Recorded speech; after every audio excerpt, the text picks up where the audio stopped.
have the Independents for Change, and the first is Deputy Clare Daly, who's sharing her time. Sharing with Deputy Collins, I'll take slightly more.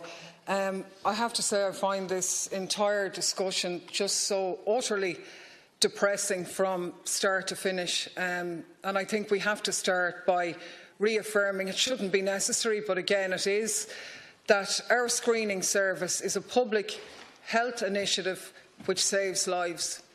It doesn't guarantee that you're not going to get cancer. It doesn't guarantee that if you get cancer that it's going to be picked up. There's no guarantee that your life is going to be saved by it. But it massively, massively, massively ups the odds. And, you know, it's not good enough for us to pay lip service to that and then come in and eviscerate the service with non-evidence-based comments as if the two can be tallied and we're all on the one side. Because everybody in here, on all sides of the House, supported and egged on by the media, have created a situation now where across the country the trust of women in our public screening system has been seriously eroded and seriously damaged. And trust, when you want somebody to uptake that programme, is an incredibly serious situation. So we have to be very upfront about that at the start. And even the fact that we're here tonight is, to me, indicative of that. We're here tonight because about 10 days ago this was the big scandal and everybody was looking for it all time. And of course now it's moved off stage. It's the Children's Hospital, so there's no one here, no one gives a toss. And they don't give a toss because the print masters and the media don't give a toss either. They're not prepared to do any serious scrutiny around these matters just for a cheap headline. The latest scandal, as it is, about rewriting out to these 4,600 women as a result of the delay in checking for the HPV in one lab outside the debate. And we've the media going, how are those women supposed to feel? Well, I'm in the middle of the screening process and I don't feel all that great about this. Nobody does when their health is being questioned. But you know what they should feel? Isn't it great that a retest has been done, that a quality check has picked up a weakness in the system that in probably normal terms, and I have heard nothing to contradict this, wouldn't have batted an eyelid because, and I haven't heard any evidence to the contrary, that the negligible risk in it is probably but isn't it good? Because that's what it says. If the retest does show something different, and I'm sure people will be sick if they get a letter saying that, but isn't it great that they'll know that and the chance of an intervention comes in? So, to be honest with you, I'm a bit sick about the way all of this has been dealt with, because that issue has been conflated then with the backlog and the delays in the Minister's decision to have a retest. And I think if anybody is even half honest, they'll know that if he hadn't offered that, there'd be an absolute avalanche from the media and the world in general looking for a retest.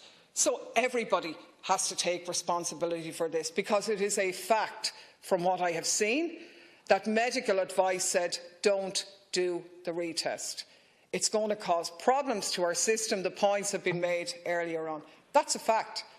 And we have to take the consequences of that. And to me, the biggest consequence, I think, is that it has potentially delayed the introduction of the HPV screening, because when you read the responses from the department in that regard, it's real civil service speak. They talk about, I can't remember, but they needed to stabilise the programme, and there were operational challenges during the year, which means, look, we were dealing with this bloody crisis, we couldn't get on with the job of making the system better. That should be our key job, and I want to hear more in relation to that.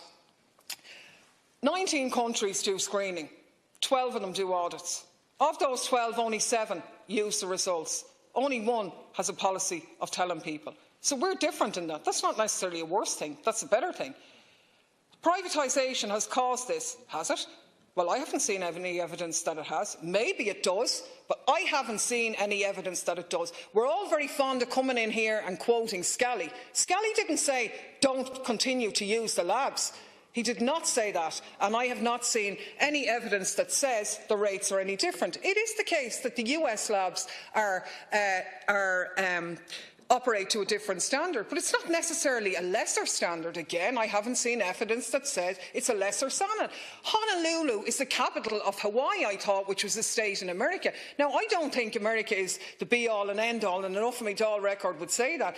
But it's not Ethiopia, and I'm not being derogatory, but it's not a developing country. It's state-of-the-art colleges, all the rest, high medical stuff. So I think we have to be very careful. I don't know. We know that a lot of people are suffering because of uncertainties and because of misinformation around this issue. The 221 cases that are there and the points about litigation, because I think this is key, I do want to make points. At the moment, these are claims. We don't know. I'm not saying that the situation isn't any traumatic. All of these people have got cancer. We know that.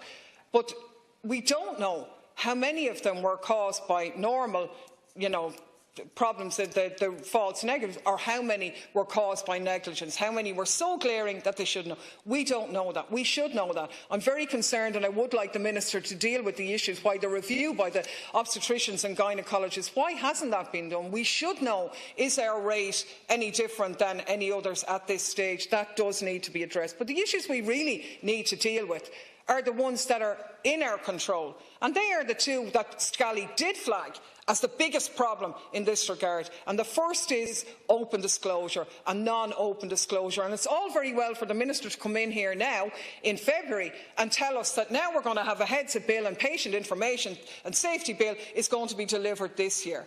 Well, I was told by the Taoiseach last May that it was going to be delivered last year on foot of this evidence. But it would have been delivered the year before if the amendments that we had succeeded in getting in the Justice Committee to demand mandatory open disclosure, which we got in, if it hadn't been taken out by the ministers and acting at with these department officials in the Department of Health and the Department of Justice overturning that. We would have had it already. If we're serious about this, that's key. The second and last point is the issue of legal costs. We need to get into a situation in other countries where people don't sue over delayed diagnostics called by false negatives, because they have a much better system than ours. We need to look at those lessons, and I think it's really regrettable the way in which the entire issue has been handled from start to finish.